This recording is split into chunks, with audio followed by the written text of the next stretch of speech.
தற்பொழுது சூழல் நம்ம பார்க்கும்பொழுது, ரஷ்யா வந்து இந்த போர்ல ஜெயிச்சுட்டதா நம்ம எடுத்துக்கலாமா குறிப்பா?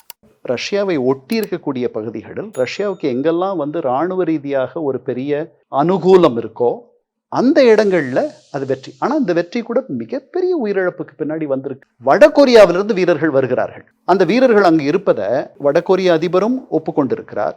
நேட்டோவில் எப்போதுமே அது சேரக்கூடாது. நேட்டோவில் சேருவதற்கு வழியே இல்லைன்ட்டு எனக்கு எழுதி தரணுன்றார். யாரு? புட்டின். ஜெலன்ஸ்கி அப்பதான் சொன்னாரு, முக்கியமான காலகட்டத்தில் இருக்கோம். ஒன்று நமக்கு மிகவும் வேண்டிய உலகத்தினுடைய மிகப்பெரிய ஒரு வல்லரசனுடைய நட்பை நாம் இழக்க வேண்டியிருக்கோம், அல்லது நம்ம சுயமரியாதையை இழக்க வேண்டியிருக்கோம். ரஷ்யா படையெடுப்புக்கு பின்னாடி 2 நாடுகள் புதிதாக மேற்கு ஐரோப்பாவிலிருந்து நேட்டோவில் உறுப்பினராக சேர்ந்திருக்கின்றன. இது ஒரு பெரிய மாபெரும் சாம்ராஜ்யம். இந்த சாம்ராஜ்யம் சோவியத் யூனியனாக இருந்தது. இதனுடைய மாண்பும் மரியாதையும் பெருமையும் மங்கிவிட்டது.